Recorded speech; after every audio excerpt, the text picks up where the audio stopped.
যখন শুভে সাদেক হচ্ছে, সকাল হচ্ছে, কাফের মুশরিকেরা জেনে গেল নবী মুহাম্মদ হুজরতে নাই। চতুর্দিকে খবর হয়ে গেল, বিশ্ব নবীকে খুঁজতে বেরিয়ে গেল, যেখানে পাবো সেখানেই মারবি, যেখানে পাবো সেখানেই কাটবো। আল্লাহ নবী সকালবেলা একটা গর্তে লুকালেন, একটা গুহাতে লুকিয়ে গেলেন। লম্বা ইতিহাসকে ছোট করে বলছি আপনাকে। গর্তের ভিতরে যখন ঢুকলেন, কাফের মুশরিকেরা, হাদিসে এসেছে, গর্তের উপর দিকে তারা খুঁজে বেড়াচ্ছে। ওরা যদি একবার মুখটা গর্তের ভিতরে দিয়ে খুঁজতে থাকে তো ধরা পড়ে যাবে, এমন সিচুয়েশনে গর্তের ভিতরে লুকিয়ে আছে আল্লাহ নবী এবং আবু বকর ভয় পাচ্ছে। এমন সময় দেখেন নবীজির আল্লাহ ভরসা, একবার দেখলেন সুবহানাল্লাহ। এমন সময় নবী বললেন, আবু বকর সিদ্দিক রে, আবু বকর তুমি কি মনে করছো এই গর্তের ভিতরে তুমি আর আমি, আমরা দুইজন আছি, এটাকে তুমি ভাবছো?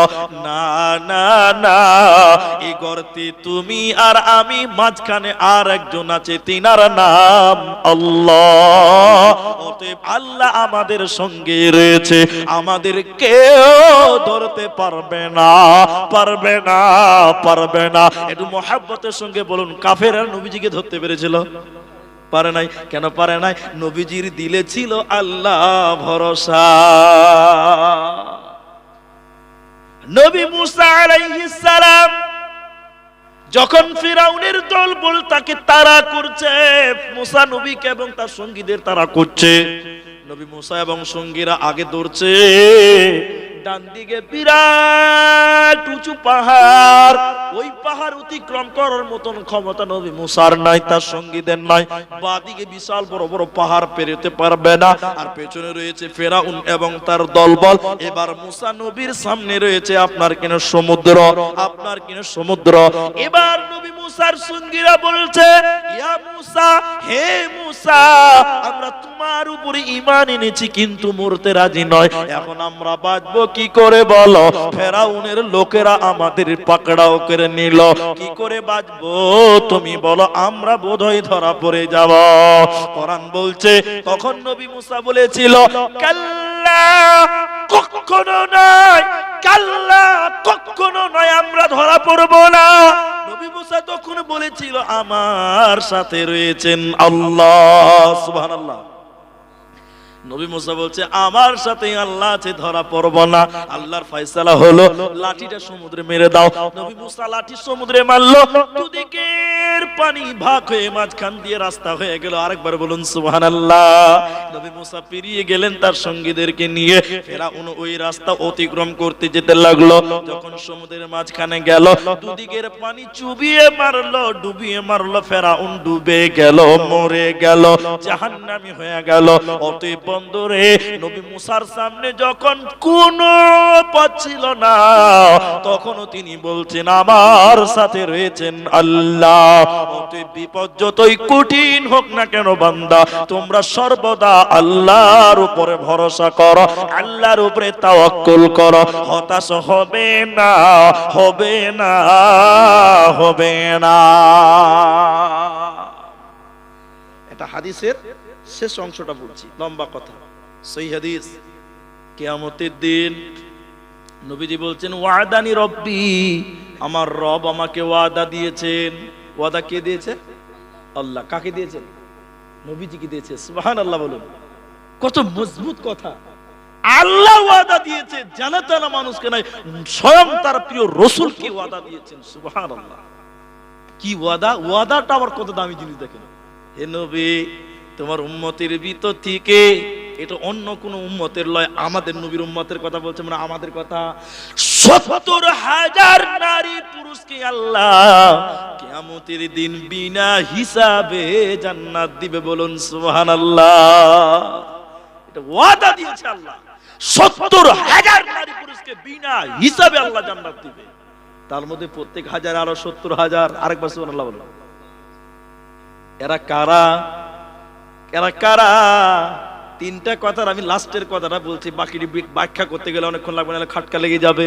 লাস্টের কথাটা ছিল এরকম, ওয়া আলা রাব্বিহিম ইয়াতাওয়াক্কালুন, যারা দুনিয়াতে আল্লাহর উপরে ভরসা করেছিল, কোন হতাশ হয়নি, আল্লাহর উপরে তাওয়াক্কুল করে ভরসা করেছিল, এই লোককে কিয়ামতের দিন লা আযাবা, কোন আযাব দিবে না, কোন বিচার হবে না, বিনা হিসাবে আল্লাহ জান্নাত দিবে।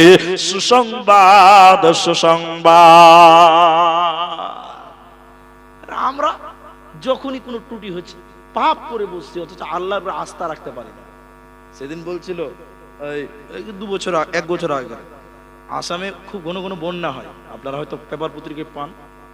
আসাম পাহাড়ি এলাকা, তো নদীও প্রচুর আছে, চা বাগানের দেশ, আসবেন আমাদের দেশে। তো আমি যে কথা বলছি, খুব ঘন ঘন বন্যা হয়। আমাদের পাড়াতে একটা মেয়ে বলছে এবছর ধানের দাম খুব হবে গো। বলে কেন গো খালা? বলছে ধান সব ডুবে গেল যে, আর মানুষের ধান হবে না। ডাইরেক্ট বলছে আর ধান হবে না। যে ধান ডুবিয়েছে আল্লাহ, বাঁচাতে পারে কে? ভরসা রাখতে হবে কিনা? কথা বলেন এরা, ভরসা হবে না, ধান সব ডুবে গেল আর হবে। এই যদি আমাদের আল্লাহ ভরসা হয়, তো কি করে হবে ভাই? ইব্রাহিম আলাইহিস সালাম নমরুদের দাল আগুন রেডি করেছে, দাও দাও করে জ্বলছে, ফেলবে। তখন ইব্রাহিম আলাইহিস সালাম কি বলছে? সুবহানাল্লাহ, হাসবুনাল্লাহু ওয়া নি'মাল ওয়াকিল। আমার আল্লাহ আমার জন্য যথেষ্ট, তিনি যদি বাঁচায় পৃথিবীর কেউ আগুনে পুরাতে পারবে না। এবার বলুন, নবী ইব্রাহিম আলাইহিস সালামের দিলে ছিল আল্লাহ ভরসা। আচ্ছা, নবী ইব্রাহিমকে পুড়তে পেরেছিল কি পারে নাই? পারেনি। কেন পারেনি? তার ভিতরে ছিল আল্লাহ তাওয়াক্কুল, আল্লাহ ভরসা। এজন্য আল্লাহ বলছে, যদি তোরা মুমিন হবি রে, ওয়া আলা রাব্বিহিম ইয়াতাওয়াক্কালুন, আল্লাহর উপরে তোরা তাওয়াক্কুল কর, ভরসা কর, তবেই তোরা হবি প্রকৃত মুমিন। তাহলে 3টা হলো।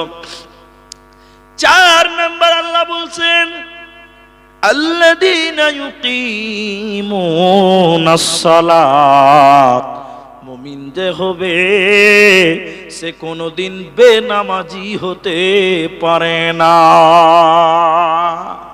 এদিকে দেখেন ভাই, একটা লোক বলছে, বক্তা সাহেব, হুজুর ওরা বলেন, কইছে আমি জীবনে চুরি করিনি, কোনো মেয়েদের পাল্লাতে পড়িনি, কোনোদিন ওজনে কম দিইনি, কাউকে গালি দিইনি, কাউকে দুঃখ দিইনি, কারো একটু জায়গা দখল করিনি, কারো কোনোদিন ঝগড়া করিনি, সব মুলবিদের ভালোবাসি, এতিম বিধবাকে ভালোবাসি, কোনোদিন কাউকে কষ্ট দেই না, এত ভালো লোক আমি, শুধু নামাজটাই পড়ি না, তো আমার ঈমান কম আছে?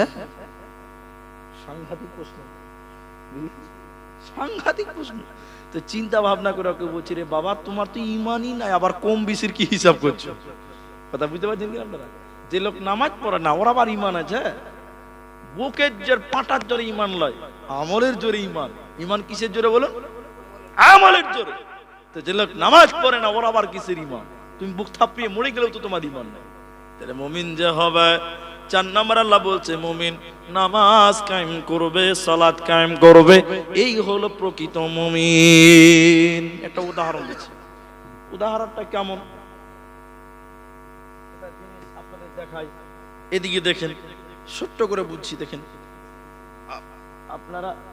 আপনারা একটু বুঝার চেষ্টা করেন, তাহলে বুঝতে পারবেন। এটা হলো একটা ভিজিটিং কার্ড, যুক্তি দিয়ে বুঝিয়ে আমি 5 নাম্বারটা বলছি। এটা একটা ভিজিটিং কার্ড পকেট থেকে বের করে আমি আমার এই ওস্তাদুল্লাহ সভাপতিকে বললাম যে বাবজি আপনি এটা রাখেন। তিনি বলছেন যে কি আছে এতে? বলছে এতে আমার মোবাইল নাম্বার, আমার বাড়ির ঠিকানা, আমার একটা ব্যবসা প্রতিষ্ঠান দোকান আছে, দোকানের ঠিকানা আছে। কি হবে?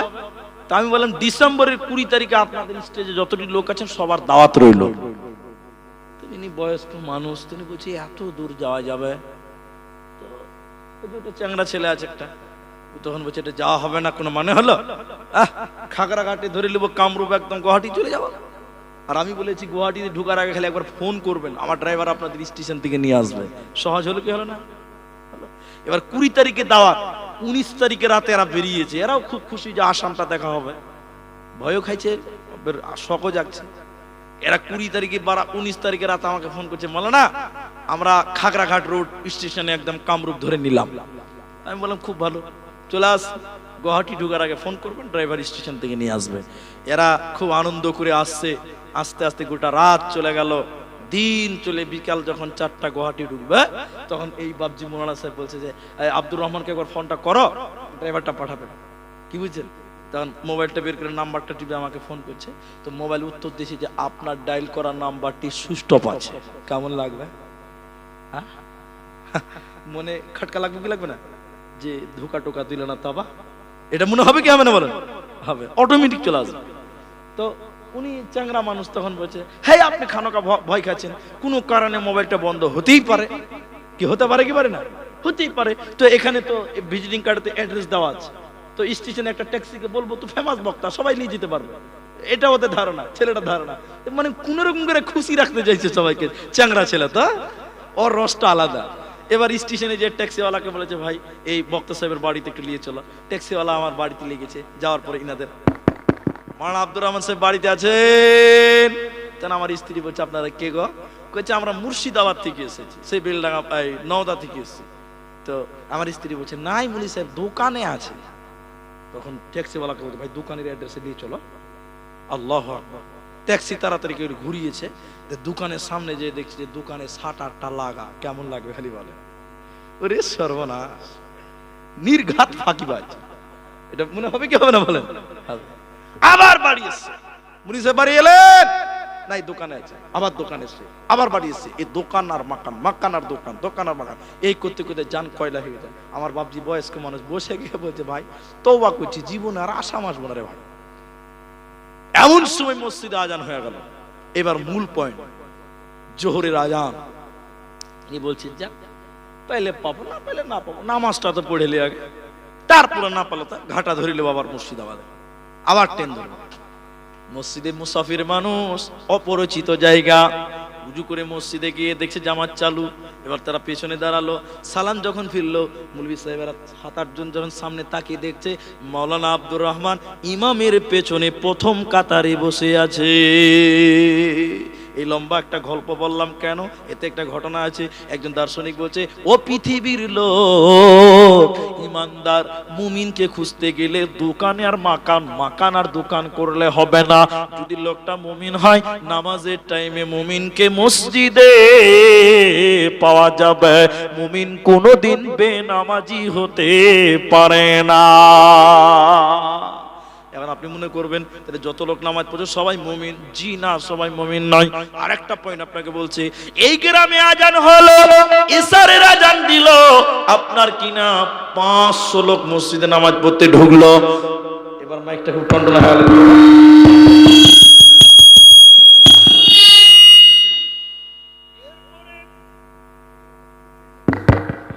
আপনার কিনা আপনারা মনে করছেন 500টা লোক মসজিদে ঢুকেছে, 500টা লোক ইমানদার নামাজি লোক, সবাই মনে হয় মুমিন। জি না, এই 500টার ভিতরে দেখবেন কেউ এসেছে শ্বশুর গ্রামে জালসাতে এসেছি, যদি নামাজটা না পড়ি শ্বশুরের অসম্মান হবে। শ্বশুরকে দেখাবার জন্য জামাই নামাজ পড়ে কি পড়ে না বলুন? পড়ে। তাহলে শ্বশুরকে দেখাবার জন্য যে নামাজ পড়বে তার নামাজ হবে না গুনাহ হবে? জোরে বলেন। গুনাহ হবে, জানা তানা গুনাহ নয়, শিরকের মতন গুনাহ হবে। বন্ধুরে আমার, অতএব সব নামাজি মুমিন নয়, কিন্তু সব মুমিন নামাজি। বেনামাজি কোনোদিন মুমিন হতে পারে না। আল্লাহর নবী বলছেন বাইনাল আব্দু বাইনাল কুফর তারকুস সালাত, সালাতই পার্থক্য করে কে মুসলিম কে কাফের। যে নামাজকে অস্বীকার করে দেয়, নামাজ টোটাল পড়ে না, অস্বীকার করে দিল, নামাজকে স্বীকৃতি দিল না, সে কাফের হয়ে গেল। অতএব যে লোক নামাজকে অস্বীকার করে বসে আছে, নামাজ পড়ে না, ও কোনোদিন মুমিন হতে পারে না। 5 নাম্বার, আল্লাহ তাবারাক ওয়া তাআলা মুমিনের কথা বলতে গিয়ে বললেন ওয়ামিম্মা রাযাকনাহুম ইউনফিকুন। মুমিন যে হবে, মুমিন আল্লাহর রাস্তায় মাল দান করবে। মুমিন কোনোদিন আপনার কিনা বখিল হতে পারে না। মুমিন কোনোদিন বখিল হতে পারবে না। ভাইয়া, আপনাদেরকে আমি যেটা বলতে চাইছি, তাহলে আপনারা বুঝতে পারছেন যে মুমিন যে লোকটা, ও মাল দান করবে। মুমিন কি করবে বললাম? মাল দান করবে। আমি আপনাদের কাছে দান চাইছি না, আপনারা আপনাদের কাছে আমি দান চাইছি না, তবে তর্জমাটা আপনারা শুনেলেন। এখনো আমার অনেক টাইম, আপনাদেরকে এই ব্যাপারটা একটু বোঝানোর চেষ্টা করব। আমাদের সমাজের লোকের কাছে যখন যাকাত চাওয়া হয় তখন দেখবেন নিজেকে খুব বড় অভাবে মনে করে, আর এটাকে এত কষ্টকর মনে হয় যে তার কাছে জরিমানা চাওয়া হচ্ছে কি না? বুঝেন? মাদ্রাসাওয়ালারা যখন যায় তখন মনে করে আরে বাপরে, কেন যে আমার কাছে এলো, খুব কষ্ট। জি না, ওমিম্মা রাযাকনাহুম ইউনফিকুন, আল্লাহ বলছেন যে মুমিন হবে আমি তাকে যা রিজিক দিয়েছি তা থেকে মুমিন আল্লাহর রাস্তায় ব্যয় করবে, মুমিন আল্লাহর রাস্তায় মাল দান করবে। কেমন দান করবে? আল্লাহ কোরআনে বলছেন ইন্নাল্লাহ, আচ্ছা, ইন্নাল্লাহা আশতারা মিনাল মুমিনিনা আনফুসাহুম ওয়া আমওয়ালাহুম বিআন্না লাহুমুল জান্নাহ।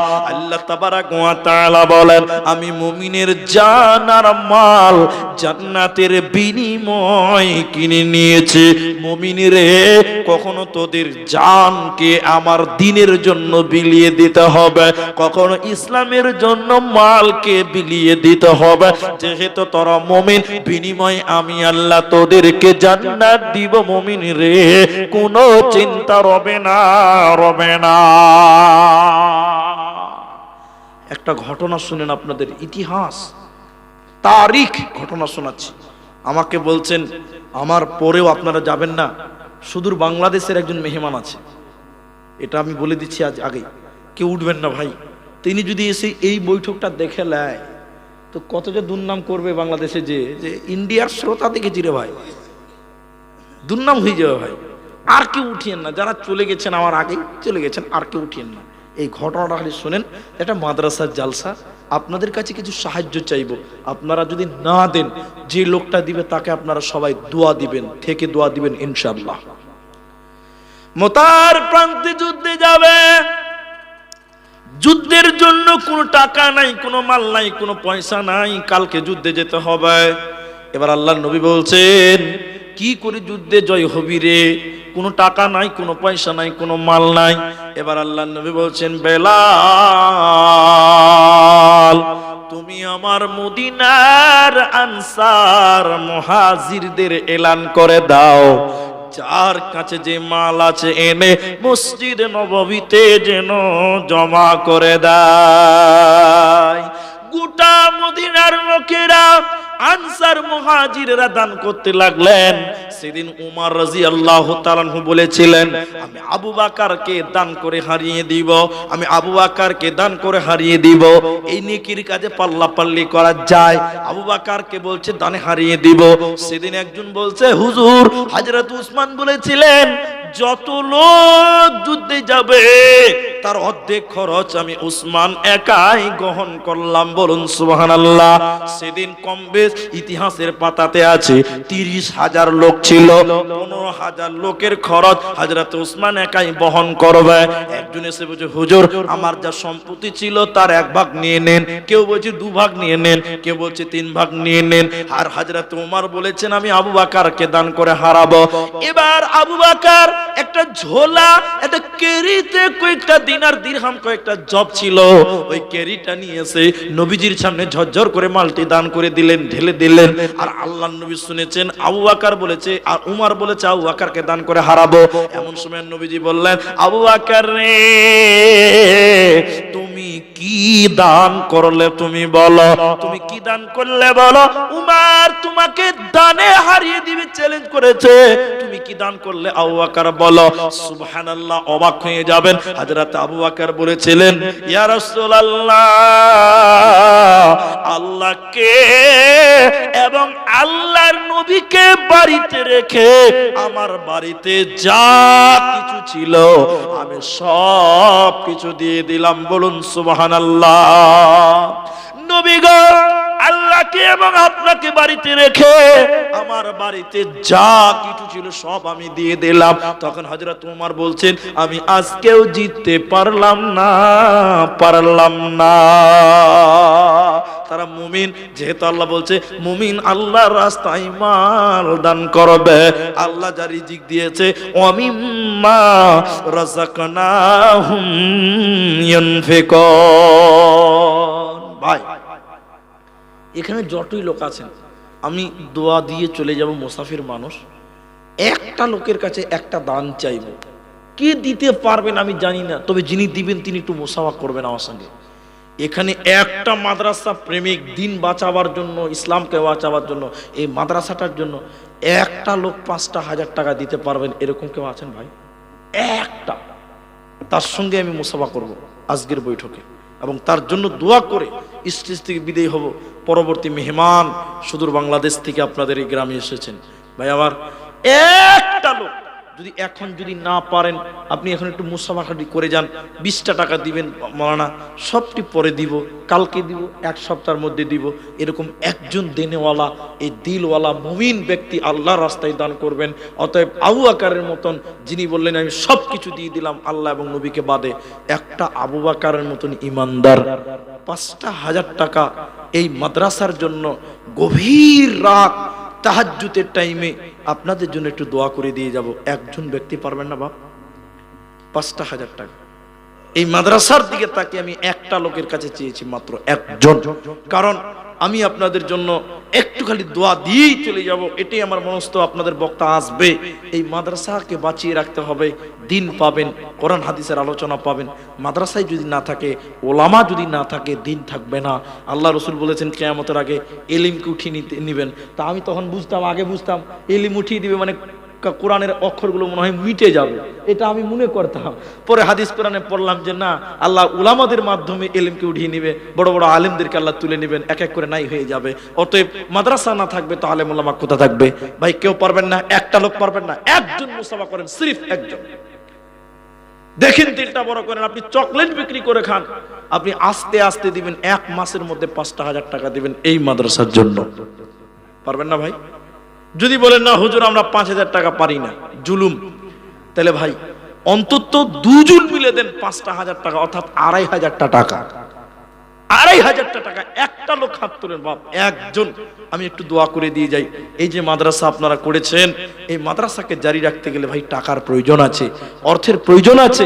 একজন বাপ কেউ পারবেন না নিজের জন্য, নিজের সন্তানাদির জন্য, নিজের মাতা পিতার জন্য 2,500 2500 টাকা আপনি 5 বারে দিবেন, এরকম একটা লোক হাত তোলেন। কেউ নাই এখানে, যুবক ছেলেরাও নাই, আল্লাহর রাস্তায় দিবেন। আল্লাহ বলছেন মুমিনের জান আর মাল আমি জান্নাতের বদলে দিলাম, আপনি দেন, এখন আল্লাহ জান্নাতে দিবেন ইনশাআল্লাহ। আল্লাহ নবী বলছেন as-সাদাকাতু বুরহান, দান হচ্ছে দলিল, জান্নাতের দলিল আল্লাহ আপনাকে দেবেন। জি, একটা লোক নাই যিনি 2500 টাকা দিবেন। এই ময়দানে আজকের এই গভীর রাত আসেন, দেখি কে আছেন। আল্লাহু আকবার, দোয়ার চেয়েছেন। আচ্ছা, বিদেশের ছেলেরা, মানে বিদেশে থাকে ওই ছেলেরা মিলে ঝুলে 12,300 টাকা এই মাদ্রাসার জন্য দিয়েছেন। আল্লাহুম্মা সাল্লি আলাইহিম, আল্লাহুম্মা বারিক আলাইহিম, বলুন আল্লাহুম্মা আমিন। আল্লাহ বিদেশের মাটিতে তুমি সহি সালামতে রাখিও। আল্লাহ মায়ের সন্তানকে তুমি মায়ের কোলে আনন্দের সহিত ফিরিয়ে আনিও, সকলে বলুন আল্লাহুম্মা আমিন। আল্লাহ তুমি তাদের কাজ কর্মে তুমি বরকত দান করো, সকলে বলুন আল্লাহুম্মা আমিন। আল্লাহ তুমি সব পারো, তুমি রাজ্জাক, তুমি তাদের ইনকামে বরকত দান করো, বাড়ির ছেলে মেয়েদেরকে ভালো রাখো। আমি প্রত্যেকটা ছেলের নাম আমি জানি না, তবে তাদের জন্য অন্তরস্থল থেকে দোয়া রইল, আল্লাহ যেন তাদের ভালো রাখেন, আল্লাহ যেন তাদের সুখে রাখেন। জাযাকুমুল্লাহ, বারাকাল্লাহ, জাযাকাল্লাহ, হাইয়াকাল্লাহ, আল্লাহুম্মা আমিন। ভাই আমার কেউ পারবেন না গো, বক্তা চলে এসেছেন, যদি না পারেন সিরিফ 1,000 টাকা দিবেন। 1,000 টাকা, 1,000 টাকা একটা লোক হাত তোলেন। 1,000 টাকা এই মাদ্রাসার জন্য একটা কাঙাল 1,000 টাকা দিবেন। যেই মাদ্রাসাকে দিলাম আমি 2 দিন 3 দিনের লেবার খরচটা আমি দিলাম এই মাদ্রাসায়, আল্লাহ আপনার জাযায়ে খায়ের দান করবেন। ভাই আমার একজন কেউ 1,000 টাকা ঘোষণা করবেন, এরকম কেউ নাই ভাই? জাযাকাল্লাহ। বিদেশি মেহমান, তিনিও অল্প বয়সের, তিনিও আপনাদের সামনে আপনাদের খেদমতে উপস্থিত হয়েছেন, কিছু কথা তার কাছে শুনবেন। তবে বিনীত অনুরোধ করে যাচ্ছি আপনাদেরকে, ভাই আমার অর্থে এখানে সরকার দেয় না, এই মাদ্রাসাগুলো সরকার তরফ থেকে কোনো অনুদান আসে না। আপনারা আমাদের সাধারণ দান, ওসর, জাকাত, ফিতরা এসব দিয়ে আমরা চালিয়ে নেই। এই জন্য আপনাদেরকে বিনীত অনুরোধ করব যে আপনারা এই মাদ্রাসার দিকে নজর দেন। আপনারা যে যেমন পারবেন তেমন দিবেন। আচ্ছা, লাস্ট একটা আবদার করেই দেখি, যদি খাটে কেউ যদি দিতে পারেন, একটা কোরআন যদি বাজারে কিনতে যান কমসে কম 300 টাকা লাগে। একটা কোরআন যদি বাজারে কিনতে যান নিম্ন পানের 300 টাকা লাগবে, উপরে 800 টাকাও আছে কোরআনের দাম। এমন একজন মানুষ এখান থেকে বলতে পারেন যে হুজুর আমি 300 টাকা এই মাদ্রাসা একটা কোরআনের মূল্য দিলাম, এরকম একটা কোরআনের মূল্য দেওয়ার মতন ব্যক্তিত্ব মানুষ একজন 300 টাকা দিবেন, এরকম একটা লোক মুসাফা করতে পারবেন না ভাই? একটা লোক একটা কোরআন দিবেন, এরকমও কেউ পারবেন না? আল্লাহু আকবার। 300 টাকা আমি বলিয়েন না যে আমার নাই, আল্লাহ নারাজ হয়ে যাবে। একটা যুবক ছেলে দাঁড়িয়েছে, আল্লাহ তুমি ছেলেকে আল্লাহ ইমানের সহিত রাখিও,